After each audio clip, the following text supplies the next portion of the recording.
नमस्कार श्रोते हो. दीपक रेगी कथाकथन चॅनलवर तुम्हा सगळ्यांचं मनापासून स्वागत.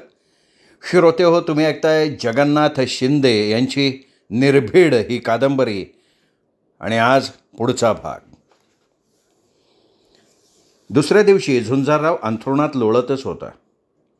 अंग ठणकत होतं, डोकं दुखत होतं, गरगरत होतं, मळमळत होतं, उठायची इच्छा नव्हती, अंगात त्राणच नव्हतं. झुंजारराव आपण एकदा कलेढोणला जाऊन येऊ. मंगल जवळ उभी होती. कलेढोणला? अरे कमळीला, बाळाला घेऊन येऊ की. पुन्हा कमळी. मेंदू खाणारी कमळी, हृदय खाणारी तिची पिलावळ. तिचं जाऊ दे रे, पण आपलं बाळ आपल्या घरी असावं असं वाटतं की. तो काहीच बोलला नाही. आपलं माणूस दूर असल्याचं लय दुःख होतं नाही का रे? आईचे डोळे ओलावले होते. आई, अगं तसं काही नाही. राती तू पिऊन आला होता. माझं चुकलं. अरे मन थाऱ्यावर नसलं ना का अशा चुका होत्यात. ऐक माझं, जाऊन येऊ आपण. झुंजारराव काही बोलला नाही, तसाच पडून राहिला. थोड्या वेळानं यशवंतराव आला. आईच्या पाया पडला. आज तो कडक इस्त्रीत होता. मंगलनी त्याला ओळखलंच नाही. ओळखलं नाही ना? कसं ओळखणार? तसं मी इथं कधी आलोच नव्हतो म्हणा. आणि तुम्ही वाडा सोडला तेव्हा मी लहान होतो. मी यशवंतराव. अरे केवढा झाला तू? मोठा झालो आणि नगराध्यक्ष पण झालो. पण खरं सांगू काय, ही सगळी झुंजाररावाची कृपा. झुंजारराव हे वाक्य ऐकून आधार घेऊन उठला, बाहेर आला. यशवंतराव नगराध्यक्ष झाल्याचं त्यालाही नवलच वाटलं. झुंजारराव बाहेर येताच यशवंतराव त्याच्या पाया पडला. अरे हे काय, तू नगराध्यक्ष? अरे दादा तुझी कृपा. अरे मी काय केलं? काय केलं? मागच्या नगराध्यक्षाच्या भ्रष्टाचारावर सिरियलच छापली की. माझ्याकडे तसे पुरावे आले होते निनावी पत्रानं. ते निनावी पाठवणारा मीच की. कमाल आहे यशवंतराव. अरे शेवटी भाव कोणाचा आहे? बरं वहिनी कुठं दिसेना? तिला इथं राहायला आवडते कुठं? मंगल बोलली आणि झुंजाररावचा चेहरा पडला. अरे असं आहे का? अरे मग मला नाही का सांगायचं? बोला बोला, कधी जाऊ? अरे चेनपड बांधून इथवर चालवत आणीन मी. कोणीच काय बोललं नाही. अरे उंगली तेडी करायची, लक्षात घ्या. रडणाऱ्याचं जग नाही हे. कोणीच काही बोले ना. तसा यशवंतराव म्हणाला, बरं निघतो मी. दादा बाहेर माणसांचा गारडा बघ. आपण दादा कधी बी निस्ती हाक मारायच्या. चाली आई शिकी तैशी करून टाकल. अरे आपण काय मिळाली आईचं दूध नाही पिलो. रघुनाथराव मानेचं रक्त या अंगात. यशवंतराव निघून गेला आणि झुंजाररावाच्या डोक्यात एकच वाक्य घुमायला लागलं, मेल्या आईचं दूध पिलो नाही. झुंजारराव ताडकन उठला. आई मी निघालो. ती आश्चर्यानं त्याच्याकडे बघत राहिली. कलेढोणला निघालोय. अरे पण गाडी तुझ्या विना घेऊन गेला की. मी एस टीने जातोय. झुंजारराव बाहेर पडला. थेट एस टीनं कलेढोणला आला. रिक्षा करून घरी पोचला. कमळीला घेऊन जाण्यासाठी आलोय मी. दारात सासू होतीच. कुठं? तिच्या घरी. कमळी येणार नाही. सासूनी प्रत्येक शब्दावर जोर दिला होता. मी तिला घेऊन जाणारच. आणि ती नाही आली तर? माझं पोर घेऊन जाईन मी. तो आत गेला. 10 महिन्यांच्या बाळाला उचललं. कमळी पुढे आली. माझ्या बाळाला? आपल्या बाळाला. येणार असशील तर माझ्याबरोबर चल. कमळी निघाली. तेवढ्यात तिची आई पुढे आली. ए कुठं निघाली? कमळीचे पाय जाग्यावर थांबले. झुंजाररावात झपाटला होता. तो मेले आईचं दूध पिलेला नव्हता. करारी बापूराव मानेचं रक्त त्याच्या धमन्यातनं वाहत होतं. मागचा पुढचा विचार नव्हता. बाळ रडत होतं, आक्रोश करत होतं. त्याची माय ओरडत होती, पण तिला तिच्या आईनी दावं लावलं होतं. बाळाच्या आईला तिच्या आईने घट्ट धरून ठेवलं होतं. बाप मात्र निघाला होता. बाळ रडत होतं. जन्मदात्री हतबल होती. माय माऊली माता जन्मदात्री आपल्या मायमाऊलीच्या पिंजऱ्यात होती. झुंजारराव रिक्षात बसला. मांडीवर बाळ होतं. त्याने टाहू फोडला. क्षणभर त्याला वाटलं होतं बाळाची माय दावत ओढेल, धावत येईल, बाळाला मांडीवर घेईल. पण तसं काही घडलंच नाही. रिक्षा धावत होती. रडून रडून बाळाचा घसा कोरडा पडला होता. अजूनही आशा होती, आई धावत येईल, येते म्हणेल, बाळाला मांडीवर घेईल, उराशी धरेल, तिला पान्हा फुटेल. पण माय आलीच नाही. गाडी लागली होती, गच्च भरली होती. बसायला जागा नव्हती. दुसऱ्या गाडीची वाट पाहण्या इतपत वेळ नव्हता. झुंजारराव गाडीत चढला, गाडी निघाली. एका हातावर बाळ, एक हात मधल्या दांडीला. बाळ केकाटत होतं, रडत होतं. झुंजारराव आतल्या आत फुटत होता. घसा जाम झाला होता. हुंदका आतल्या आत दणके घालत होता.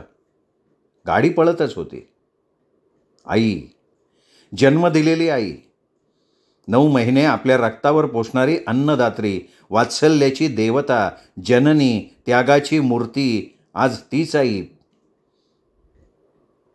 मी घेऊ का? देता का माझ्याकडे? झुंजाररावनं पाहिलं. मुलाचा आक्रोश बघून कोणाला तरी पान्हा फुटला होता. दया आली होती. झुंजारराव लोंबकळत बाळाला सावरताना त्रस्त झालेला होता. त्यांनी बाळ त्या युवतीच्या मांडीवर दिलं. मूल मांडीवर जाता शांत झालं. टुकूटुकू बघायला लागलं. मुठी आवळून खेळायला लागलं. झुंजाररावला आश्चर्य वाटलं. बायकांच्या अंगच्या उबीला इतकं महत्त्व असतं का बाळाच्या दृष्टीनं? ही कुठली जादू? हे कोणतं आश्चर्य? आणि ही कसली ओढ? आता ती बाळाचे पटापटा मुके घेत होती. बाळ मुठी आवळून हातपाय हलवत होतं. गाडी धावत होती. जन्मदात्री क्षणोक्षणी मागे पडत होती. अंतर वाढत होतं. त्या तरुणीच्या शेजारचा म्हातारा पुढच्या स्टँडवर उतरला. बसा ना. झुंजारराव बसला. गाडी धावत होती. विचार पाठलाग करत होते. याची आई? तिचा प्रश्न. मेली. शब्द बाहेर पडले. का? कोण जाणे. ती हळहळली. डोळ्याच्या पापण्या ओलावल्या. मी घेऊ का त्याला? नाही, नको ना. बघा कसा खेळतोय गुलाम. तिने हाताची पप्पी घेतली. झुंजाररावचे डोळे आता पाणावले. राहतो तुमच्याकडे? नाही, मी आजच घेऊन चाललोय. आजोळी होता. गाडी धावत होती. झुंजाररावला राहवलं नाही. खोटं का बोलायचं? इतक्या निष्पाप वात्सल्याची विटंबना का करायची? त्याची आई आहे, पण आता मेल्यात जमाय. म्हणजे? लग्न होऊन 3 पेक्षा अधिक वर्षांचा काळ लोटला, पण मोजून 30 दिवस राहिली नाही. म्हणून मुलाला घेऊन आलात? पर्यायच नव्हता. मग हां, तुम्ही मुलावर अन्याय नाही का करत आहात? मी का ती? वाटलं होतं धावत मागे येईल. पण तिची ओढ माहेरी. आई, बहिणी, तिचं दैवत. खूप वाईट दिवस काढले तो मी. माझं काही नाही. घरी माझी आई आहे. माझी नाही, आईसाठी तरी. आता बाळ शांत झोपला होता. माझी परिस्थिती फाटकी म्हणून हे सगळं. ती बराच वेळ गप्प राहिली आणि मग म्हणाली, ही अशी तुमची केस तुम्ही झुंजाररावांना का नाही सांगत हो? कोण झुंजारराव? अहो, दैनिक सुप्रभातमध्ये लिहितात. माझी मैत्रिणी सांगत होती. खूप मोठा माणूस. सामाजिक कामात पुढे असतो. लिहितो, प्रसंगी स्वतः भाग घेऊन प्रश्न सोडवतो. मैत्रिणीचा अनुभव. माझी मैत्रीण एका खाजगी ऑफिसमध्ये काम करते. क्लर्क आहे. तिचा बॉस तिला सारखा त्रास द्यायचा. महाबळेश्वरला चल, मस्त मजेत राहू, पुण्यात फिरून येऊ. मैत्रिणीने काय केलं माहिती आहे? ती गेली झुंजाररावांच्याकडे. झुंजाररावांना सगळं सांगितलं. झुंजाररावांनी एक फोन केला. दुसऱ्या दिवसापासून बॉस आपल्या धाकट्या बहिणीची काळजी घ्यावी तशी तिची काळजी घ्यायला लागला. झुंजारराव म्हणाला, तिच्या आईबापाच्याच नाही तर स्वतःच्या बायकोच्या पाया पडलो ना तरी काही फरक पडणार नाही. कशावरनं म्हणताय तुम्ही? कारण दैनिक सुप्रभातमध्ये लिहिणारा झुंजारराव मीच आहे. काय? सगळं करून बसलोय मी. अहो, पण स्वतःच्या जीवनातला नाजूक विषय नाही सोडवू शकलो. स्वतःच्या जीवनात डोकावताना भीती वाटते. दुसऱ्याच्या जीवनात सहज डोकावता येतं, बोलता येतं, रागावता येतं. ती गप्प. स्वतःवर किंवा आपल्या जवळच्या माणसावर शस्त्रक्रिया नाही ना करता येत. स्टँड आलं, दोघं उतरले. द्या, मी घेतो आता. खरं तर तिला बाळ देण्याची इच्छा नव्हती, पण पर्यायच नव्हता. झुंजाररावानं बाळाला घेतला, अगदी अलगद घेतला. तरीही तो झोपेतनं जागा झाला आणि त्याने टाहो फोडला. तिचं हृदय पिळवटलं. तिने ओढूनच घेतलं बाळाला. बाळ क्षणात शांत झालं. काय करावं दोघांनाही समजत नव्हतं. शेवटी ती म्हणाली, कुठे राहता? त्यांनी पत्ता दिला. मी बरोबर येते, तुम्हाला सोडते आणि मग मी जाईन. झुंजारराव काही बोलला नाही. त्यांनी रिक्षा केली. बाळाला घेऊन ती रिक्षात बसली. झुंजारराव शेजारी बसला. रिक्षा सुरू झाली. झुंजाररावला वाटत होतं आपण घरी पोचण्यापूर्वी कदाचित कमळी पोचलेली असेल. शेवटी ती आई होती. आपल्या अंकुरासाठी ती धावत आली असेल. नगर परिषदेची अँबॅसेडर गाडी दारात थांबली. नगराध्यक्ष माननीय श्री यशवंतराव रघुनाथ माने गाडीतनं उतरले. झुंजारराव पाहत राहिला. यशवंतरावांना नगराध्यक्षपद चांगलं मानवलं होतं. पोट पुढे आलं होतं. चांगला भरला होता. या या नगराध्यक्ष साहेब या. अरे हे काय दादा, मी शहराचा नगराध्यक्ष असेन, तुझा मात्र मी यशवंतरावाचा? नाही असं कसं? अरे शेवटी पद आहे. पद कोणामुळं? लग्न तुझ्यामुळं झालं, निवडून तुझ्यामुळं आलो, नगराध्यक्षाची बाळ तुझ्यामुळं गाळ्यात. बरं बोल आता, आणखीन काय हवंय? वाडा. अरे वाडा कधीच दिलाय तुला? आपण मी अजून माझ्या नावावर नाही ना केला. आज सह्या हव्यात का? नाही, नको. मग 4 पैसे आहेत माझ्याकडं. वाडा पुन्हा उभा करावा असं वाटतंय मला. अरे मग कर ना. मी एकटा करील. अरे हाय ते तुझ्यामुळं. त्यामुळं जरा आर्किटेक्ट प्लॅन हे बघ, तुझ्या सोयीनं तू बघ, मला त्यात इंटरेस्ट नाही. अरे असं कसं? माझ्या वडिलांनी पाणी सोडलं, संपलं. मला काही नको. अरे तुला नको, पण भविष्यात तुझ्या मुलाला. माझं नाहीच आहे म्हटल्यावर मुलगा हक्क कसा सांगेल? अरे शेवटी कसंही झालं तरी वडिलोपार्जित इस्टेट आहे ना. हे बघ, मला जरासुद्धा स्वारस्य नाही. ठीक आहे, मी वाडा बांधतो, दोघांसाठी बांधतो. गरज वाटेल तेव्हा हक्का नाही आहे. मला नाही गरज वाटणार कधी. मुलाला वाटली तरी बी येऊ दे. मी अर्धा भाग त्याच्यासाठी ठेवणार. तेवढ्यात योगिता चहा घेऊन आली. यशवंतराव उठला, नमस्कार केला. वहिनी, पहिल्यांदा भेटतोय आपण. सॉरी, म्हणजे आलो इथं पण तुम्ही नव्हता. आता लक्षात ठेवा, इथंच राहायचं. आई बा बहीण भाऊ कोणी नसतं आपलं. नवरदेव आणि दादा तर जिल्ह्याचा देव, त्याची सेवा करायची. वहिनी, लक्षात राहील ना? नाही तर आपली खोपडी सटकली ना. अरे ऐक, ही आपण कोणाला घाबरत नाही. बरं निघू का? यशवंतराव बाहेर पडला. योगितानं पटकन झुंजाररावाकडे बघितलं. सॉरी, तो तुम्हाला कमळी समजून बोलला. तुम्ही लक्ष नका देऊ. त्याची बोलायची पद्धतच तशी आहे. योगिताचा चेहरा उतरला. योगिता गेला महिनाभर हा असा अद्भुत अनुभव घेत होती. प्रत्यक्ष अप्रत्यक्ष ती परकी आहे असंच दाखवलं जात होतं. त्याचं तिला दुःख वाटत होतं, पण बोलता येत नव्हतं. झुंजारराव बाहेर पडला. तो ऑफिसवर आला. तो येण्यापूर्वीच संपादक मृत्युंजय महामुनी ऑफिसमध्ये दाखल झाले होते. सर, आपण? तसं विशेष काही नाही. आलो कामकाजाचा आढावा घ्यावा. नवीन काही करता येईल का ते बघावं, यासाठी आलो. झुंजाररावांनी सगळ्यांना ऑफिसमध्ये बोलवलं. आज आपण जिल्ह्यात 1 नंबरवर आहोत. हे सगळं तुमच्या सगळ्यांच्या टीमवर्कमुळे. पण आपण यावर संतुष्ट राहिलो तर एकदा आपल्या मागून येऊन कोण कधी पुढे गेला कळणार नाही आपल्याला. आणि त्यासाठी आपण नवीन काय करता येईल याचा विचार करू. सगळ्यांना विश्वासात घेत ते बोलत होते. आता आपण मोकळेपणानं बोलूया, काय करता येईल. प्रत्येकाने मोकळेपणानं आपापल्या कल्पना सांगितल्या तर बरं होईल. बराच वेळ कोणी काही बोलेना. झुंजाररावही बोलला नाही. मी आपला बोललो आहे. हे टीमवर्क आहे. मला काही लादायचं नाही आहे. आपण एका फॅमिलीचे घटक आहोत. बोला बोला, मनात असेल ते बोला. कोणीच बोलेना. तसा झुंजारराव म्हणाला, मला वाटतं आपण वर्षातनं 4 वेळा वेगवेगळ्या प्रकारची प्रदर्शनं भरवावीत. माझी जिल्हा परिषद भरवती तशी? जगदीश धायगुडेनं प्रश्न केला. नाही, अगदी तशीच नाही, त्याप्रमाणे. जिल्हा परिषदेच्या प्रदर्शनातल्या त्रुटी आपण ठेवायच्या नाहीत. नेमका फायदा काय? दैनिकाच्या अंकाची संख्या वाढेल, शिवाय जाहिराती मिळतील.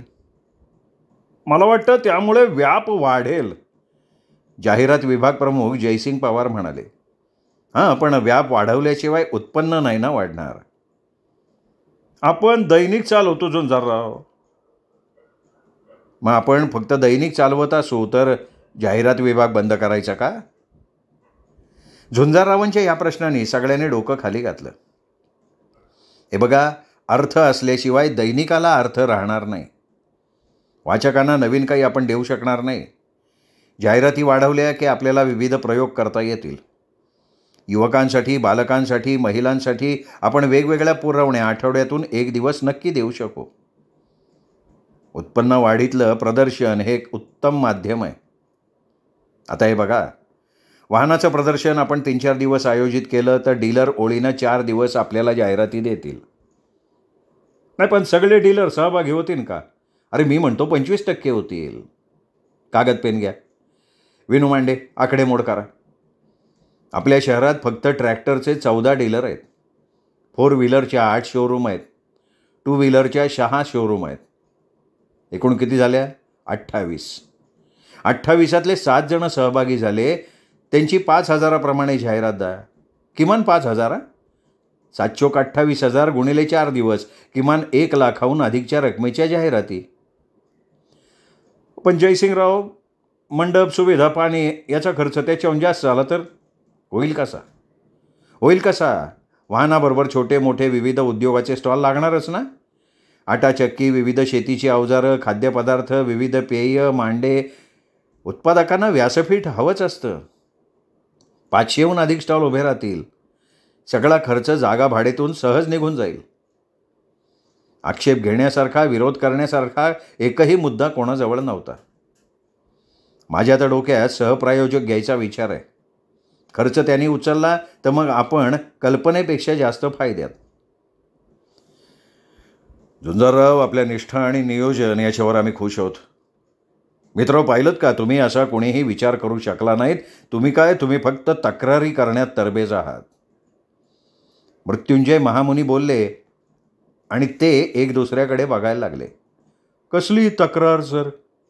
विनू मांडेंनी विचारलं. मृत्युंजय महामुनींनी खिशातली 4 पत्र बाहेर काढली. सगळ्यांच्या पुढे टाकली. कार्यालयात त्रास देतो, अरेरावी करतो, शिव्या घालतो, या सगळ्या तक्रारी झुंजाररावांच्या संदर्भात आहेत. सगळे गप्प. झुंजारराव आश्चर्यचकित. कोणाची आहेत पत्र? सगळी पत्र निनावी आहेत. कोणाकोणाची तक्रार आहे रे? बोला ना, बोला, समोर बोला. कुणीच बोले ना. झुंजारराव, निनावी पत्रांची दखल घ्यायची नसते. तरीही मी पत्रकर्त्या महाशयाचं दैनिक सुप्रभातवर किती प्रेम आहे हे बघण्यासाठी इथे आलो. पण सर, पत्रातल्या आरोपांवर चर्चा व्हावी असं मला वाटतं. झुंजारराव, मेलेल्याला अग्नीचं भय नसतं. शब्द कसे कळणार? हे बघा, लक्षात ठेवा, यापुढे तक्रारी न करता कामं करा. झुंजाररावला या जिल्ह्याच्या आवृत्तीचे मी सर्वाधिकार दिलेत. माझ्याकडे तक्रारी केल्यामुळे काहीही फायदा होणार नाही, लक्षात ठेवा. मृत्युंजय महामुनींनी सभा संपवली. झुंजारराव मात्र सावध झाला. या कार्यालयात 1 किंवा 2 निखारे निश्चित आहेत. ते निद्रिस्त आहेत. वेळ मिळाला की निश्चित भडकणार. कोण हा निखारा? कोण असेल हा निनावी? त्यांनी ठरवलं, आपण ती व्यक्ती शोधण्यात बुद्धी खर्ची घालण्यापेक्षा दैनिक सुप्रभातच्या प्रदर्शनाच्या आयोजनात लक्ष घालणं योग्य. कामानं माणूस मोठा होतो. तक्रारखोर तक्रारी करण्यात क्षमता घालवून टाकतो. झुंजाररावनं पहिलंच प्रदर्शन जोरदार करण्याचं स्वप्न मनात ठेवलं. स्वप्न पाहतो तो माणूस. यशस्वी नियोजन आणि अथांग परिश्रम घेतो तो यशवंत. मोठं स्वप्न पाहायचं, 100% यशस्वीतेची आशा ठेवून काम करायचं. भराभरा त्यांनी वाहन विक्रेत्यांना पत्र टाकली, व्यावसायिकांना, उद्योजकांना टाकली आणि स्वतः भेटी द्यायचा सपाटा लावला. सहभागातले फायदे, प्रदर्शनस्थळी भेट देणाऱ्यांची संख्या, विशेष मार्गदर्शकांची व्याख्यानं, करमणुकीचे कार्यक्रम, प्रात्यक्षिकं, सगळ्याचा विचार झाला आणि तो सांगितला जाऊ लागला. डीलर राहिले बाजूला, ट्रॅक्टर कंपन्याच पुढे आल्या. जो तो प्रायोजकत्वात भाग घेण्यासाठी आग्रह करायला लागला. 7 ट्रॅक्टर कंपन्या, 3 4 व्हीलर कंपन्या, अशा एकूण 10 सहप्रायोजित कंपन्या पुढे आल्या. प्रत्येक कंपनीचा वाटा 1-1 लाखाचा. 4 दिवसाच्या पावपाव पानाच्या जाहिरातीचा दर 25,000 प्रमाणे 10 कंपन्यांचे 10 लाख रुपये. स्टॉलची जागा, भाडं प्रतिदिन, प्रति स्टॉल 500 रुपये. 260 स्टॉल बुकही झाले. ते 5,20,000. एकूण 24,20,000 रुपये झाले. या अनुषंगानं इतर जाहिराती मिळतील त्या वेगळ्याच. सगळेच कामाला लागले. स्टॉल, मंडप, व्यासपीठ, स्पीकर अशी कॉन्ट्रॅक्ट देऊन टाकली. व्याख्याते ठरवले. 4 दिवस 4 कार्यक्रम निश्चित करून टाकले.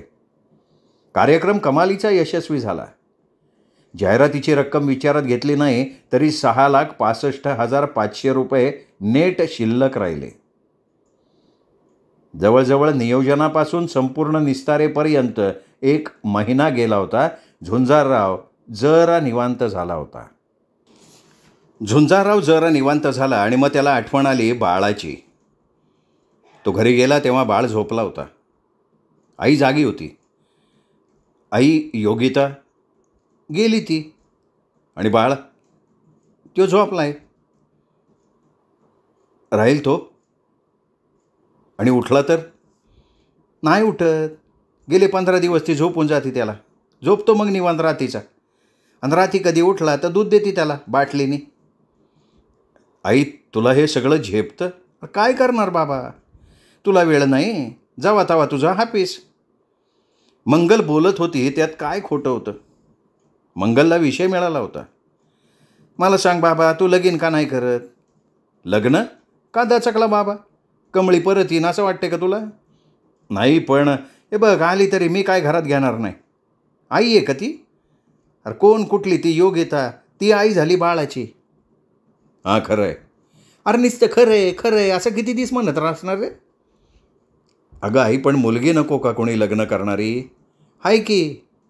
कोण? अरे योगिता. लय जीव आहे तुझ्यावर. कधी बोलली नाही. अरे उथळ फाण्याला कळकळट असतो, तिचं प्रेम उथळ नाही. आणि तू तरी घरात कुठं असतो रे? बाळासाठी किती करते ती? आई अगं, माझ्या मागे ती प्रदर्शनाची गडबड होती. तू राहा तुझ्या गडबडीत बाबा. उद्या ही संधी गेली तर? अरे स्वतःचा नको, बाळाचा तर विचार कर. आता झुंजाररावला योगिताशी बोलावंच लागणार होतं. विषय नाजूक होता, भविष्याच्या दृष्टीनं महत्त्वाचा होता. झुंजाररावाची जीवन कहाणी तिला समजली होती. कमळीविषयी तिला पूर्ण माहिती मिळाली होती. झुंजाररावला मात्र योगिताबद्दल काहीच माहीत नव्हतं. प्रवासात ओळख झाली, बाळात गुंतली, बाळासाठी येत राहिली, एवढंच त्याला माहिती. कुणाची मुलगी, कुठे राहते, अपेक्षा काय, भविष्याच्या दृष्टीनं विचार काय, काहीही माहीत नव्हतं. महिनाभराचा परिचय, तोही त्रोटक. झुंजारराव दिवसभर बाहेर, त्यावेळी योगिता बाळाजवळ. मोकळेपणानं बोलण्याची संधी नाही, मन जाणून घ्यायची संधी नाही. त्यांनी आज ठरवलं बोलायचं, स्पष्ट मागणी घालायची. नाही म्हणेल नाही तर हो म्हणेल. हे झालं पहिल्या मनाचं. दुसरं मन लगेच गुरगुरलं. मुलात जीव गुंतला याचा अर्थ तुझ्यात गुंतला असं नाही होत. तिची स्वतःची स्वप्न असतील, कल्पना असतील, आवडनिवड असेल तिची. कदाचित दुसरा कोणी तिच्या मनात असेल. विचारायला जाशील आणि तोंडघशी पडशील. ती दुखावली तर? तुझं काय? कामाच्या व्यापात घेशील गुंतवून, मग बाळाचं काय? आई आता थकली आहे, बाळाला आई हवीच आहे ना. ही रागाने गेली तर. माणसाला 2 मनं दिलीत कशासाठी? अविचार घडू नये म्हणून का विचार करण्यासाठी? दोन्ही मनांच्या संघर्षातनं निर्णय झाला, आईने तिच्याशी बोलावं. महिला महिलेशी मोकळेपणानं बोलू शकते. नाजूक विषयावर सुद्धा मोकळेपणानं बोलता येतं आणि समजा झाली योगिता रुष्ट तर काढता येईल समजूत. तो मंगल समोर उभा राहिला. आई, तूच का नाही बोलत तिच्याशी? मी बोलायचं, तू का नाही? मला जड जाईल. नाही, मला नाही वाटत. हे बघ योगिता मोकळ्या मनाची, पण मला थोडी भीती वाटते. काय घाबरायचं कारण नाही रे. तिचा गैरसमज झाला तर मी लांब करील तो गैरसमज. हे बघ, तुम्ही दोघांनी मोकळेपणानं बोलावं असं मला वाटतं. झुंजाररावाला इथेही अपयश आलं. त्यांनी ठरवलं आपणच बोलायचं. योगिता आली तशी बाळात गुंतली. त्याची आंघोळ, दूध, खेळवणं, झोपवणं अगदी आई झाली होती. झुंजारराव मागे पुढे करत होता, पण तोंडातनं शब्द निघत नव्हता. काळजात धडधड वाढत होती. तिची जाण्याची वेळ झाली तरी हा आपला अंगात बळ एकवटण्याचा प्रयत्न करत राहिला होता. आई, मी आज लवकर निघते हां. का गं बाई? आज पाहुणे येणार आहेत. पाहुणे? मंगलच्या काळजात चर्र झालं. किती दिवस मी आईला नकार सांगणार ना? आज ना उद्या करायचंच लागणार ना लग्न. झुंजारराव ऐकत होता. आता खचला होता तो. गळून गेला होता. तोंडात वाळे वाळले होते. तशी ती गेले महिनाभर हात धुवून माझ्या मागे लागली होती, पण माझा जीव बाळात अडकला होता ना. आता थोडीफार आई तुमची सवय झाली आहे त्याला. मी निघते हां. ती निघाली. झुंजाररावाला काय करावं ते समजत नव्हतं. ती बाहेर पडणार तेवढ्यात तो म्हणाला, योगिता? काय हो? ती गर्रकन फिरली. त्याचं सर्वांग थरथरायला लागलं. नाही, काही नाही. मग निघू? नाही, तसं म्हणजे मोकळेपणानं बोलणार नाही का? ती समोरच येऊन उभी राहिली. मला म्हणायचं होतं तू लग्न. हो, करणार आहे मी लग्न. तुमची काही हरकत नाही. मी कोण हरकत घेणार ना. पण मला वाटतंय. काय वाटतंय? जरा घाई नाही का करत आहेस तू? गेले महिनाभर विचार केला आहे मी. नाही, तरीही मला वाटतंय. मग काय करावं मी? तसं म्हणजे अरे झुंजार, तू मैस करत बसणार आहे का तू? मंगल कधी तिथे आली कळलंच नाही. आई, अगं तसं म्हणजे हे ती लग्नाला तयार आहे. ठीक आहे, निर्णय झाला असेल तर मग तुझी मर्जी. अरे तुझी मर्जी बोल की झुंजार. माझी? अरे ती तुझ्याशी लग्न करायला तयार आहे. काय? योगिताऐवजी तोच लाजला, आत पळून गेला. लग्न म्हणजे काय? मंदिरात 4 माणसांच्या ब्राह्मणाच्या साक्षीनं एकमेकांना हार घालणं. पण त्यासाठी थोडी धावपळ असते का? ब्राह्मण, ओटी, मांडवाचं सामान, नारळ, पान, सुपाऱ्या, नव्या नवरीचे कपडे, मामा, मुंडावळ्या, बाशिंग, हार, तुरे सगळं आलंच की. त्या गडबडीत झुंजारराव गुंतला. जोडीला योगिता. इकडे मंगल थकलेली, त्यात घरात बाळ. आणि तिकडे योगिताची केवळ आई. ना भाऊ ना बहीण. लग्नाला मात्र यशवंतरावांना बोलवायचं ठरलं होतं. लग्न एका दिवसावर आलं. आतापर्यंत सारं कसं बैजवार झालं होतं. दोन्ही आयांनी जे जे काही सांगितलं ते दोन्ही लेकरांनी आणलं होतं, घेतलं होतं. दोघांनी रात्री पुन्हा पुन्हा उजळणी केली आणि सकाळी उठून लवकर मंदिरात जायचं ठरलं. दुसऱ्या दिवशी उठलेही लवकर. बांधाबांध करण्यात कितीही गडबड केली तरी 11 वाजले. यशवंतराव सहकुटुंब आले. आता निघणार तर दारात गाडी उभी. तिन्ही साडू, तिन्ही बहिणी आणि कमळी हजर. हे बघा, मी एकटा त्यांच्याशी बोलणार आहे. कुणी काही बोलायचं नाही. अशी सुरुवात केली आणि यशवंतराव म्हणाला, कोण गावची म्हणायची पाहुणे मंडळी? आम्ही झुंजाररावाचे 3 साडू. ही झुंजाररावची बायको कमळी. कमळी म्हणजे झुंजाररावाचं लग्न झालं आहे म्हणायचं नाही का? काय वहिनी, कुठं होती इतके दिवस? बोल की ग वहिनी. कमळी गप्प. साडवानो, आज कसं काय उगवले तुम्ही?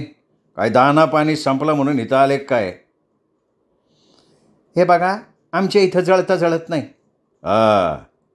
माझ्या इथं 5 गडी कामाला आहेत. शांताराम चिकणे बोलले. होय काय? 5 गडी कामाला आहेत ना तुमच्याकडं? मग त्यातल्या 4घांना खांदा द्यायला सांगायचा, 5व्याला गाडगं धरायला सांगायचं. इथं कशासाठी आले तुम्ही? अरे कोणाशी बोलतो माहिती का तुला? मी तहसीलदार रे. मनोहर सोळकर बोलले. आवाज करीन ना तर 50 पैलवान येतील इथं. नागडा करून मारील मी. आवाज खाली ठेवायचा पहिला. आणि आत्ता कमळीला घेऊन आले ना तसं परत निघायचं. चला निघा. बघा ती इथं राहायला आली आहे. पाहुण्याचा आवाज खाली आला. का? आईबाप मेलं का तिचं? हो, तुम्ही जरा चांगल्या भाषेत बोला की. चांगली भाषा ज्याला समजत नाही ना त्यांच्याशी अशा भाषेतच बोलावं लागतं. काय हो पाहुणे, ही तुमची कमळी किती दिवस नांदली हो? आता झालं गेलं. कुठं गेलं? कुठं? तुम्हा तिघांच्या बायका कुठं असतात? ती जरा लाडकी आहे म्हणून. मग लगीन कशाला केलं तिचं? घ्यायची ठेवून घरात तिला. बघा झालं गेलं ते समज गेलं. आता हितनं निघायचं बघायचं. तिला एक मूल आहे हो. कोणाला माहिती आहे मूल आहे ते? कोणाला माहिती आहे? आणि कशी ठेवली मग तिला? आणि काय गये कमळे, मुलाला टाकून इतके दिवस राहिली कशी तू? तू आई आहेस का कायदेशी नाहीस? बघे रडून दाखवून काय उपयोग होणार नाही. चला निघायचं बघा. चालते वा चला. हो पण माझं बाळ तरी? तुझं बाळ? मग महिनाभर कोणाचं होतं ते बाळ? चल उठ चल चालायला चल. बघा आम्ही पोलिसात जाऊ. आता यशवंतरावाचा अट्टासाट टाकला. बघे पोलिसात जा नाही तर कोर्टात जा. ती कमळी आम्हाला मेली. उठा आता नाही तर काठी घे ना हातात. आरामखोर. पोलिसात जायचं होतं ते हिथं आला कशाला? उठतंय का आता? अहो जरा उठायचं नाही तर कुत्र्यासारखा हानीन एकेकाला. तोंडात मारल्यासारखे सगळे उठले. चला पोलिसात जाऊ असं काहीतरी पुटपुटले. निघून गेले. चला आठवा लवकर. मुहूर्त घालवायचा नाही आपल्याला. चला. यशवंतराव असं म्हणाला आणि आत्तापर्यंत आलेला ताण नाहीसा झाला. श्रोते हो, तुम्ही ऐकताय जगन्नाथ शिंदे लिखित निर्भीड ही कादंबरी. आजचा भाग इथेच संपला. पुढचा भाग ऐकण्यासाठी उद्या भेटूयात दीपक रेगे कथाकथन चॅनलवर. तोपर्यंत नमस्कार श्रोते हो.